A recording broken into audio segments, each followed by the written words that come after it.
I'm Laura Strickland, President and CEO of the Sylacauga Chamber of Commerce in Sylacauga, Alabama. As with the entire nation, childcare continues to be a barrier in workforce development. But in August of 2025, it became an immediate concern for our organization. Let me introduce you to the Rudd family, Logan, Nicole, and Wyatt. Nicole has been a part of our team at the Chamber for 4 years. Wyatt is a year and a half. Nicole and Logan both work every day, 5 days a week, from 7:30 in the morning to 4 in the afternoon. Neither of them have family that's available to keep little Wyatt at home, so childcare was a necessity. But they also felt like it was healthy for Wyatt to be in a good quality childcare. On Thursday afternoon, when Nicole went to pick up Wyatt, she was informed that the next day, Friday, would be the last day that Wyatt's daycare would be open. As you can imagine, this forced panic amongst Nicole and Logan and their families, and they were scrambling to find alternate daycare options for Wyatt. Adding to that struggle was the fact that within the previous 6 months, we had 4 daycares closed within our community. Not only was Wyatt left without daycare, but there were about 30 other children in his daycare that their parents were also left scrambling. So you can imagine, with the lack of slots available for daycare, it created a lot of stress with a lot of families. Fortunately, within 3 weeks, Nicole was able to find a place for Wyatt that she felt comfortable, where he would be cared for and also get a quality education. But we wondered, what about the other 30 plus children and their parents? How did they survive? Were they able to stay in the workforce? Did they find alternate options for childcare? We don't know the answer to that.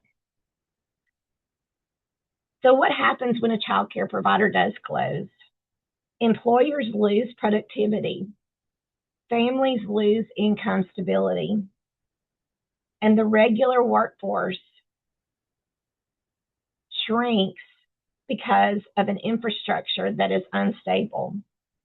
In Talladega County, our labor force participation rate is below the national average already, so we can't afford to lose anyone else from our workforce. In order to have employer growth, we have to find a way to grow our workforce. It was interesting, as I started gathering data for this particular project, even though I knew that there was a child care deficit within our county, seeing the numbers on paper really brought it to light. We have 4,900 children under the age of 5 in Talladega County. We only have 1,700 licensed daycare slots available for those 4,900 children. While, yes, we know that all 4,900 of those children do not or will not go to daycare, that's even less than, that's 35% coverage. We really need at least 50% coverage.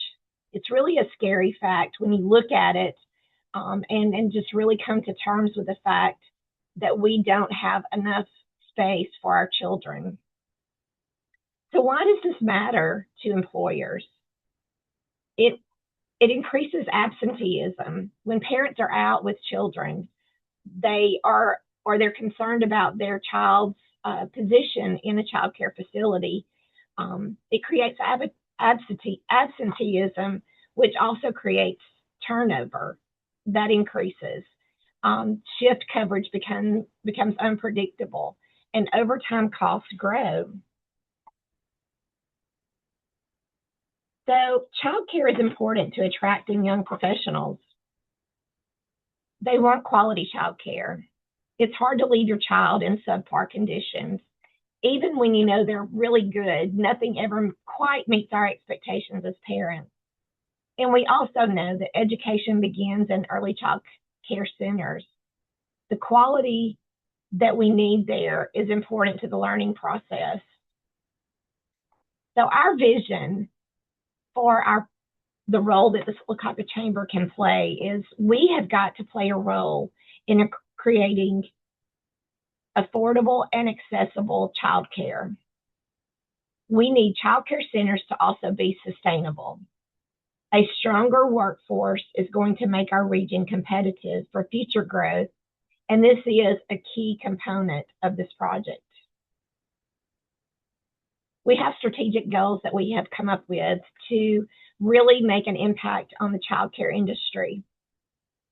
As you saw earlier, we have to increase our capacity, and this can be achieved through a number of avenues. Employer engagement and entrepreneur training are going to be key in those.